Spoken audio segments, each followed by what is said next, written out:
नमस्कार, मी ऋषिकेश नळगुणे. लेट्सअप मराठीवर आपल्या सगळ्यांचं स्वागत आहे. 2 दिवसापूर्वी पुण्याच्या कल्याणी नगर भागात एक मोठा अपघात झाला.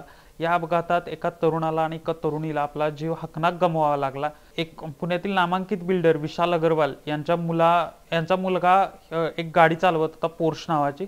त्या गाडीच्या अपघातात तरुणाला आणि तरुणीला आपला जीव गमवावा लागला. मद्यधुंद अवस्थेत असलेला हा मुलगा आता जामिनावर बाहेर आहे. तो अवघ्या 14 तासात जामिनावर बाहेर आल्याने समाज माध्यमात असेल किंवा वृत्त माध्यमात असेल याबद्दल बरीच चर्चा झाली. या बिल्डर बापाने आपल्या मुलासाठी वरपासून खालपर्यंतची यंत्रणा अक्षरशः कामाला लावली असा एक आरोप होतोय. या आरोपांनंतर त्या मुलाला पोलीस स्टेशनमध्ये स्पेशल ट्रीटमेंट मिळाली असा पण एक आरोप होतोय. त्याला पिझ्झा बर्गर खायला दिले, त्याचं मेडिकल लेट केलं, त्यामुळे तो मद्यधुंद अवस्थेत होता की नव्हता याबाबत माहिती मिळाली नाही. नेमकं हे प्रकरण आता पोलिसांवर शेकू लागल्याचं दिसतात. गृहमंत्री देवेंद्र फडणवीस यांनाही पुण्यात यावं लागलं. त्यांनी सकाळी अमितेश कुमार जे पुण्याचे पोलीस आयुक्त आहेत त्यांनी त्या मुलाला स्पेशल ट्रीटमेंट मिळाल्याचं खंडन केलं. आता गृहमंत्री देवेंद्र फडणवीस यांनीही त्या मुलाला कुठलीही स्पेशल ट्रीटमेंट मिळाली नाही असं सांगितलं आणि ह्या संपूर्ण प्रकरणाबाबतही त्यांनी भाष्य केलं. नेमकं काय त्यांनी सांगितलं आणि पोलिसांचं कुठं कुठं चुकलं हे पाहणं या प्रकरणात आपल्याला महत्त्वाचं ठरतं. पोलिसांची पहिली चूक ठरली या प्रकरणातली ती म्हणजे मुलाला स्पेशल ट्रीटमेंट देणं.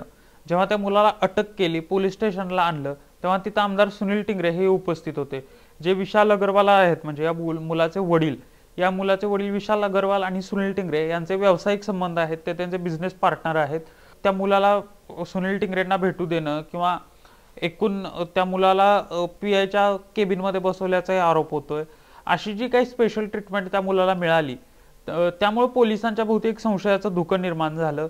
सकाळी जेव्हा पत्रकार पोलिसांकडे माहिती घ्यायला गेले या प्रकरणाची, त्यावेळी तिथले जे पोलीस उपायुक्त आहेत त्यांनी पत्रकारांना व्यवस्थित माहिती दिली नाही असा पण एक आरोप होतोय.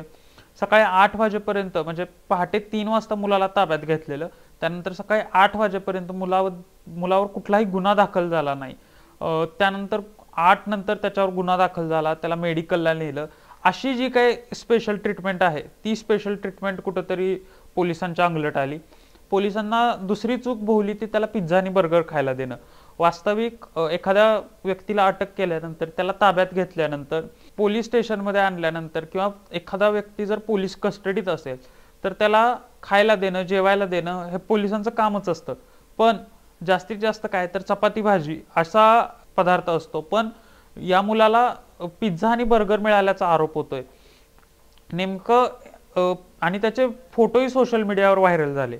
त्यामुळे या पिझ्झा आणि बर्गर दिल्यामुळे सुद्धा पोलीस बरेच ट्रोल झाले समाज माध्यमांवरती. या प्रकरणात पोलिसांची तिसरी चूक ठरली ते मुलाचं मेडिकल लेट करणं. मगाशी मी सांगितलं तसं सकाळी 8 वाजेपर्यंत मुलावर कुठलाही गुन्हा दाखल झाला नव्हता. त्याला पहाटे 3 वाजता ताब्यात घेतलेलं. 8ला त्याला अटक केल्यानंतर त्याला अटक दाखवण्यात आली. त्यानंतर त्याला मेडिकलला नेलं. तिथं त्याच्यावरती तोपर्यंत ह्या साधारण प्रक्रियेत 8 ते 10 तास गेलेले होते. त्यामुळं तो नेमका दारू पिला होता की नव्हता याबाबत नेमकं कारण समोर येऊ शकलं नाही.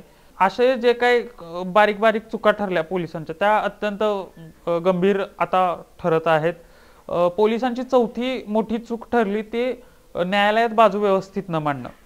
न्यायालयात पोलिसांनी असं आरोप होतोय की पोलिसांनी बाजू नीट मांडली नाही. देवेंद्र फडणवीस यांनी मगाशी सांगितलं की कलम 304A हे नव्हतं तर न्यायालयात जाण्यापूर्वीच त्या मुलाला 304 कलम त्याच्या चार्जशीटवर लावण्यात आलं. ते जे काही FIR दाखल करण्यात आला होता त्याच्यावर लावलं होतं. पण 304 हे कल्पेबल होमिसाइड असा एक कायद्यात म्हटलं जातं त्याला. यात कुठलाही जामीन मिळत नाही. त्यामुळं ऑलरेडी यात जामीन न मिळण्याची तरतूद असताना देखील त्याला जामीन कसा मिळाला असा एक आरोप होतोय. त्यामुळे पोलिसांनी नीट बाजू मांडली नसल्याचं म्हटलं जातंय.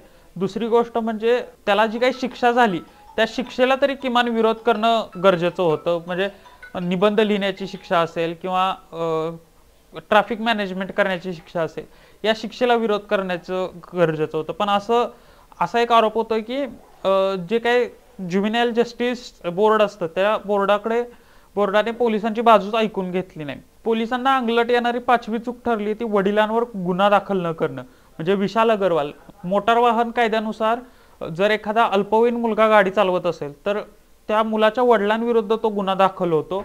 त्यानुसार त्या मुलाच्या वडिलांविरुद्ध गुन्हा दाखल होणं गरजेचं होतं, पण पोलिसांनी याकडे सपशेल दुर्लक्ष केलं। जेव्हा पत्रकारांनी पोलिसांना ही घटना याच्यावर प्रकाश टाकला, त्यानंतर पोलिसांनी समाज माध्यमात याची चर्चा झाली, वृत्तमाध्यमात याच्याबद्दल बातम्या आल्या, त्यानंतर पोलिसांनी त्या वडिलांविरुद्ध गुन्हा दाखल केला।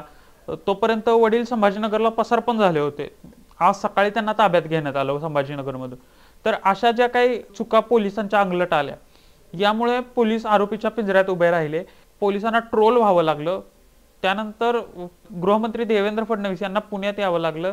या घटनेबाबत लोकांमध्ये असलेला जो रोष आहे, जी नाराजी आहे, म्हणजे पैशाच्या जोरावर आपण आपला कायदा पाहिजे तसा वाकवून घेऊ शकतो, आपल्याला पाहिजे तसा न्याय घेऊ शकतो, ही जी एक प्रतिमा पोलिसांची लोकांपुढे गेलेली होती, ती प्रतिमा तशी नाही।